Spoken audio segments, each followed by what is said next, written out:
23 अप्रैल और 24 अप्रैल का दिन कन्या राशि के लोगों के लिए कैसा होने वाला है। चलिए इन 2 दिनों के तिथि, नक्षत्र और योग की बात कर लेते हैं। अब ये जो 23 अप्रैल का दिन है, ये गुरुवार का दिन है और ये सप्तमी तिथि है शुक्ल पक्ष की। यहाँ चंद्रमा मिथुन राशि से निकलकर कर्क राशि में दोपहर में प्रवेश कर जाएंगे और पुनर्वसु नक्षत्र और पुष्य नक्षत्र में रहेंगे। अब ये जो पुष्य नक्षत्र है, अगर ये गुरुवार के दिन या रविवार के दिन बनता है तो बहुत अच्छे योग बनते हैं। अब ये गुरुवार के दिन पुष्य नक्षत्र में चंद्रमा गए तो गुरु पुष्य योग बनेगा, सर्वार्थ सिद्धि योग बनेगा, अमृत सिद्धि योग बनेगा और इन योगों में ये दिन बहुत ज्यादा लाभदायक हो जाएगा। वहीं 24 अप्रैल ये शुक्रवार का दिन है, अष्टमी तिथि रहेगी शुक्ल पक्ष की। चंद्रमा कर्क राशि अपनी राशि में और पुष्य नक्षत्र में रहेंगे, जिससे जो योग बनेगा वो रवि नाम का योग रहेगा। अब इनका प्रभाव कैसा होगा, ये 2 दिन आपके लिए कैसे व्यतीत होंगे, चलिए जानते हैं। एक छोटा सा निवेदन है कि अगर आप चैनल पर अभी आए हैं और सब्सक्राइब नहीं किया है तो सब्सक्राइब कर लें और कमेंट बॉक्स में जय माता दी जरूर लिख दें। तो देखिए इन 2 दिनों की अगर मैं बात करूं तो चंद्रमा जो है, कन्या राशि की बात कर रही हूं मैं, और चंद्रमा कन्या राशि के लोगों के लिए 11वें घर के स्वामी होते हैं। इनकम का भाव होता है 11वां भाव। अब इनकम के भाव के स्वामी इनकम हाउस में बैठ गए हैं, ऊपर से नक्षत्र बड़ा अच्छा है, जहां योग भी बड़े अच्छे बन रहे हैं 23 अप्रैल के दिन। अब इन योगों में इनकम हाउस में बैठकर पंचम भाव पर चंद्रमा की दृष्टि जा रही है, तो क्या ही कहने। आपका मूड जो है वो थोड़ा सा आपको लगेगा शुरुआत में खराब है, लेकिन आप अपने उस मूड को दुरुस्त करता हुआ देखेंगे जैसे जैसे दिन आगे बढ़ेगा।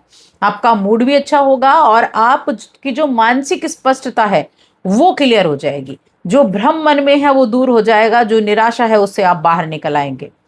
तो यहाँ अपने आप को इम्प्रूव करने के लिए, अपनी हेल्थ को ठीक रखने के लिए थोड़ी सी प्रयास करने की तो आवश्यकता बनती है। तो हेल्थ के मामले में कहूंगी ठीक ठाक है। बाकी चीजें अगर देखें तो यहाँ देखिए जो 11th हाउस जिसकी हमने बात की, ये इनकम का भाव होता है और चंद्रमा जो है लिक्विडिटी का कारक है, मन के कारक है चंद्रमा। तो यहाँ मन बहुत सारी चीजों के लिए इस दिन आपका करने वाला है। मन सिंगल जातकों के लिए ऐसा भी रहेगा, किसी की तरफ आकर्षित हो जाए, प्रेम जीवन के लिए भटकता हुआ दिखाई दे। मन में बहुत सारी इच्छाएं होंगी, उनको पूरा करने की तरफ आप चल सकते हैं।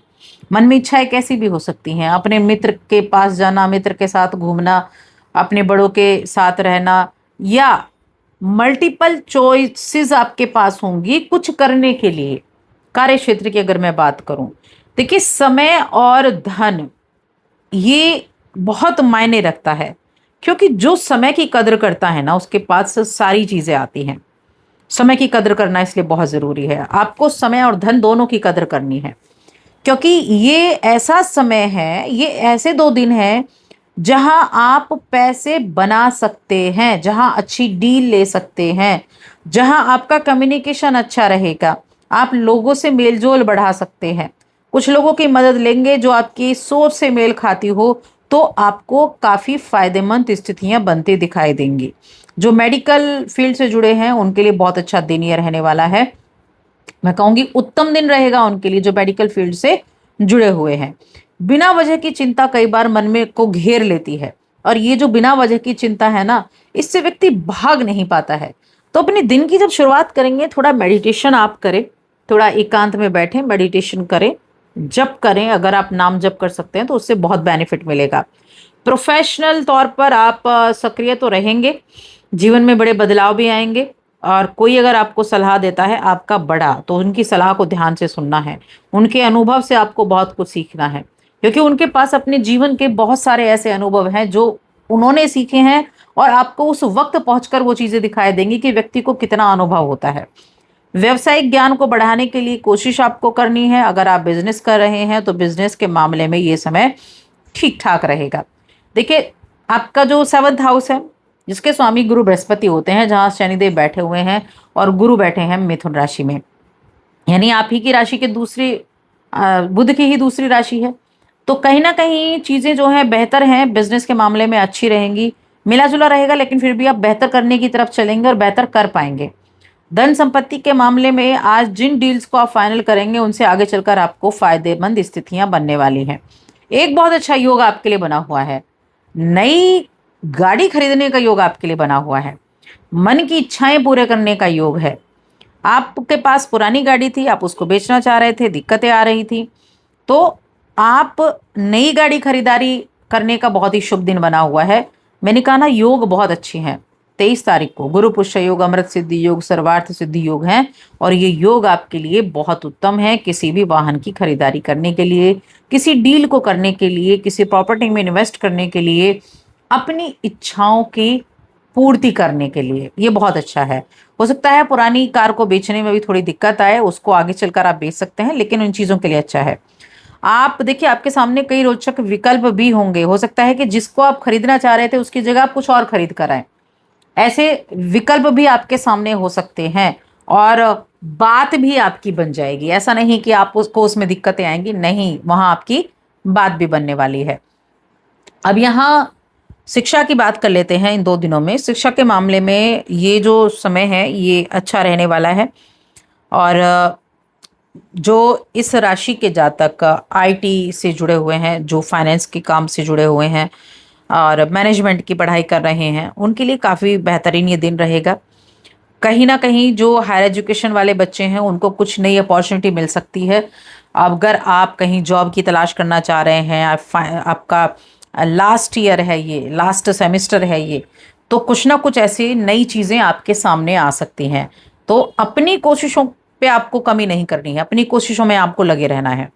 बाकी हम रिश्तों के बारे में जाने तो प्रेम जीवन हो गया, वैवाहिक जीवन हो गया। देखिए, प्रेम जीवन के मामले में तो काफ़ी अच्छा बना हुआ है ये दिन, क्योंकि मन में प्रेम के भाव तो बहुत फूटने वाले हैं। और एक ध्यान रखें बात कि एक तरफा चीज़ें ना हो, ये ज़्यादा मायने रखता है। एक तरफा चीज़ें नहीं होनी चाहिए।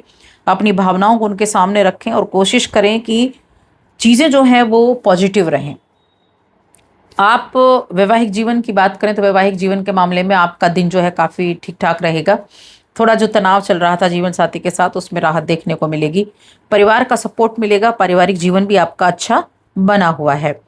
वहीं अगर देखा जाए तो इस दौरान कुछ चीज़ें जो किसी तरह ट्रेडिंग वगैरह कर रहे हैं, तो ट्रेडिंग के मामले में भी ये समय जो है वो ठीक ठाक बना हुआ है। यानी मिले जुले प्रभाव आपको देखने को मिलेंगे ट्रेडिंग के बारे में भी। तो कुल मिलाकर दोनों दिन अच्छे हैं। अब इन 2 दिनों में आप उपाय क्या कर सकते हैं?